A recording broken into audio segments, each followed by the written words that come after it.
प्यारे बच्चों, यदि आप सभी क्लास 6 में है तो ये वीडियो आप सभी के लिए बहुत महत्वपूर्ण होने वाली है। इस वीडियो के अंदर मैं आप सभी को अभ्यास 9C के सभी क्वेश्चन को सॉल्व कराने जा रहा हूं। तो आइए पहला क्वेश्चन यहाँ पर पढ़ लेते हैं। हमको क्या दिया गया है। पहला क्वेश्चन दिया गया है, निम्नांकित चित्रों में दो रेखाओं यल और यम को एक तिर्यक रेखा टी काटती है। कुछ कोणों के माप नीचे लिखे गए हैं। बताइए कि क्या यल और यम समांतर हैं। यदि हैं तो इसका कारण बताइए। यदि समांतर नहीं है तो उसका भी कारण बताइए। तो यहाँ पर आपको बताना है यल और यम समांतर है कि नहीं। तो देखिए यहाँ पर सबसे पहले आपको एक चीज समझना पड़ेगा संगत कोण के बारे में। ठीक, संगत कोण देखिए क्या होता है। जैसे यहाँ पर ये 50 है, किस साइड है, ये 50 ऊपर की ओर है, ये लाइन के ऊपर है दाईं तरफ। तो यहाँ पर इसी तरफ देखना है, नीचे वाली लाइन में ऊपर की ओर दाईं तरफ। तो ये संगत कोण होता है। तो इसके बारे में मैं आपको आपकी बुक में दिया गया है, बढ़िया तरीके से समझा देता हूँ। तो देखिए ये रहा संगत कोण। ठीक है, जैसा कि यहाँ पर देख सकते हैं, यहाँ पर मैंने आपको बताया ऊपर की ओर दाईं तरफ ऊपर की ओर जो रहता है उसका संगत कोण नीचे लाइन में जो दाईं तरफ रहता है वही होता है। ठीक है, तो देखिए ऊपर क्या है, एक है, एक का नीचे देखिए इस लाइन के ऊपर क्या है दाईं तरफ 5 है, तो एक का संगत कोण 5। तो देखिए एक का संगत कोण क्या होगा, 5 होगा। ठीक, इसी तरह से यहाँ पर 3 का संगत कोण है। इधर देखिए ऊपर, ये ऊपर की साइड है बाईं तरफ, तो इधर भी ऊपर की और बाईं तरफ क्या है, 3 का संगत कोण 7, तो 3 का 7 होगा। इसी तरह से नीचे 4 और इधर क्या होगा 8, 4 का 8। इसी तरह से इस साइड नीचे 2 का 6, 2 का 6, ये नीचे है तो नीचे वाला ही देखना है। ठीक है, ऊपर है तो ऊपर वाला ही देखना है उसी साइड। इस तरह से संगत कोण निकाला जाता है। तो चलिए आपको संगत कोण निकालना आ चुका है। अब यहाँ पर मैं समझता हूँ मैं इसको क्यों बता रहा हूँ आपको। ठीक है, क्योंकि इसी के कारण आपका ये पूरा उत्तर सॉल्व होने वाला है। देखिए यहाँ पर ये अगर संगत कोण है कितना है 50, तो आपको पता है इसका संगत कोण क्या होगा। ये ऊपर की ओर है इस लाइन के, ये लाइन जो काट रही है इसके ऊपर है दाईं तरफ, तो ये लाइन काट रही है इसके ऊपर क्या है, यहाँ पर रहेगा ये 50। ठीक है, तो आप सभी को पता है कोई भी लाइन जो होती है वो कितने अंश का कोण बनाती है, 180 अंश का बनाती है। ठीक है, तो देखिए यहाँ से लेकर यहाँ तक अगर आप जोड़ेंगे इसको तो 180 अंश बनना चाहिए। अगर 180 अंश नहीं बन रहा है तो ये आपका समांतर रेखा नहीं होगी। जो समांतर रेखाएं होती हैं वो कितने का अ, कितने अंश का कोण बनाती है, 180 अंश का। उनके दोनों कोणों का योग 180 अंश होता है, ध्यान रखिएगा। ठीक है, तो यहाँ पर क्या करेंगे, इसको हम जोड़ेंगे। ठीक है, तो यहाँ पर 120 प्लस क्या करेंगे, 120 प्लस 50 बराबर क्या हो जाएगा आपका 170 ही आ रहा है। ठीक है, तो यहाँ पर 170 आ रहा है, इसलिए ये क्या होगा, ये आपका समांतर नहीं होगी। ठीक है, ये यल और यम समांतर नहीं होंगी। इसी तरह इसके अंदर भी आप देखेंगे, ये देखिए क्या है, ऊपर की ओर है। ठीक है, तो इसका संगत कोण क्या होगा, इसका संगत कोण ये देखिए नीचे वाली रेखा के ऊपर बाईं तरफ है, तो ऊपर वाली रेखा के बाईं तरफ क्या होगा, यहाँ पर ये संगत कोण होगा इसका। तो इन दोनों को भी जोड़ेंगे, हम ऐड करेंगे तो आपका कितना आ जाएगा यहाँ पर 60। देखिए 185 आएगा। कितना आएगा, 185 आएगा दोनों को ऐड करने पर। ठीक, 60 और 125 को जब आप ऐड करेंगे तो कितना आएगा, 185 आएगा। ठीक है, तो यहाँ पर आपका कितना आना चाहिए, 180 आना चाहिए। ठीक, तो इसलिए ये क्या होगी, ये भी आपकी यल और यम समांतर रेखा नहीं होगी, ध्यान रखिएगा। ठीक है, तो चलिए यहाँ पर हम देखते हैं अपना ये वाला। तो देखिए इसका यहाँ पर संगत कोण क्या होगा, ये ऊपर की ओर है इस लाइन के बाईं तरफ ऊपर, तो नीचे वाली लाइन के बाईं तरफ ऊपर, तो यहाँ पर कितना होगा 35। तो अब देखो इन दोनों को ऐड करना है, 135 और 35 तो कितना होगा, 135 अंश प्लस 35 अंश तो कितना होगा, 170 अंश होगा। जबकि आपका कितना आना चाहिए, 180 अंश आना चाहिए, तभी ये जो रेखाएं हैं समांतर रेखाएं मानी जाएंगी। तो यहाँ पर क्या है, 170 आ रहा है, इसलिए यहाँ पर हम बता सकते हैं कि ये तीनों जो हैं ये समांतर रेखाएं नहीं है। तो चलिए कॉपी पर चलते हैं और इसको किस तरह से लिखेंगे इसको समझते हैं। तो देखिए यहाँ पर आपको इस तरह से लास्ट में लिख देना है, संगत कोण बराबर नहीं है, अतः यल और यम समांतर नहीं है। ठीक है, यल और यम समांतर नहीं होंगी यहाँ पर। तो चलिए इसके अंदर अब देखते हैं हम अपना दूसरा नंबर क्वेश्चन किस तरह से करना है। देखिए दूसरा नंबर क्वेश्चन दिया गया है, चित्र में ए बी समांतर सी डी। जो ए बी है, ये ए बी ये सी डी के समांतर है। ठीक है, सी डी समांतर ई एफ, जो सी डी है ये ई एफ के समांतर है। क्या ए बी समांतर ई एफ होगा, ए बी समांतर होगा ई एफ के, कारण भी आपको बताना है। ठीक है, चलिए इसको हम बताते हैं आपको।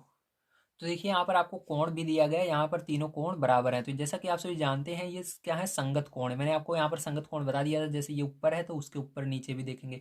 ठीक है, यहाँ पर देखिए इस साइड दाईं तरफ है ऊपर की ओर, तो इधर भी दाईं की तरफ ये ऊपर की ओर, ये तीनों क्या है, संगत कोण है। ठीक है, तो अगर संगत कोण बराबर होते हैं तो क्या होंगे, ये रेखाएं भी बराबर होंगी, ध्यान रखिएगा। ठीक है, अगर इसका संगत कोण बराबर नहीं होंगे तो ये तीनों रेखाएं भी समांतर नहीं होंगी इसके। ठीक है, तो इसलिए ये क्या होंगे, तीनों समांतर होंगे। तो इसको किस तरह से आपको लिखना है, चलिए कॉपी पर चलते हैं और समझते हैं।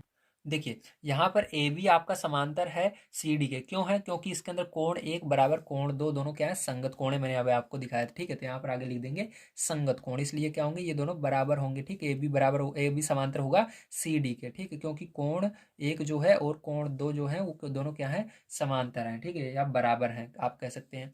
तो ये दोनों संगत कोण है आपके। ठीक है। संगत कोण होने के कारण क्या होंगे, ये बराबर होंगे, जितना ये अंश का होगा उतने अंश का ये भी होगा। हमको पता नहीं है, ठीक है, यहाँ पर कितने अंश का, लेकिन इतना जान लीजिए ये संगत कोण है, जो ये होगा उतना ये भी होगा, ठीक है। इसीलिए अब क्या कहेंगे, हम कहेंगे सी डी जो है वो समांतर होगा ई एफ के, ठीक। ये तो आपकी बुक में ही दिया गया है।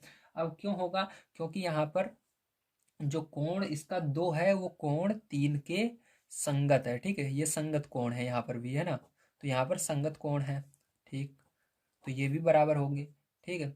अब चलिए इसके बाद देखिए, यहाँ पर अगर कोण एक बराबर है कोण 2 के, ठीक है, और कोण 2 आपका बराबर है यहाँ पर कोण 3 के, ठीक है, तब, ठीक है, तब क्या होगा,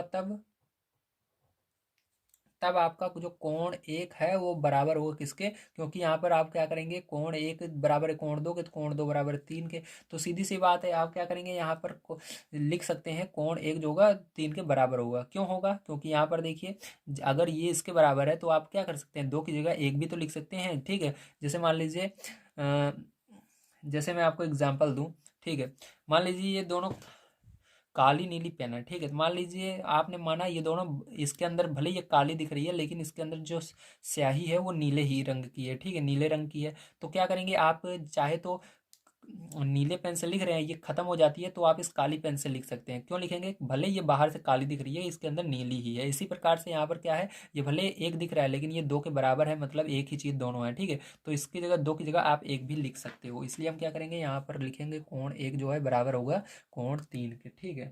तो लिखेंगे यहाँ पर ये सभी क्या कहलाएंगे, संगत कोण कहलाएंगे, ठीक है। तीनों क्या है, संगत कोण होंगे।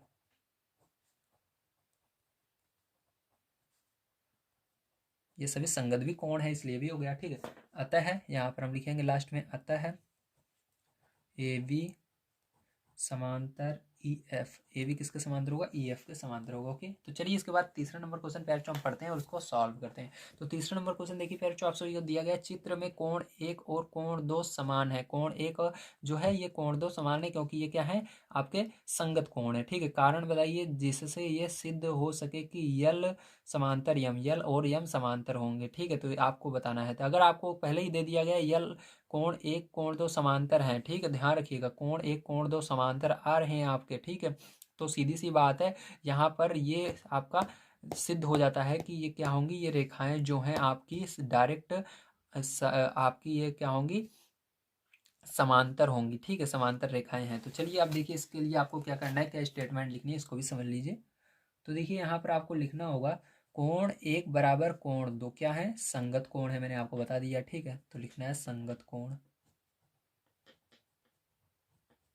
अब उसके बाद संगत कोण बराबर हैं इसलिए ये क्या होंगे, यल और यम भी समांतर होंगे, ठीक है। लिखेंगे संगत कोण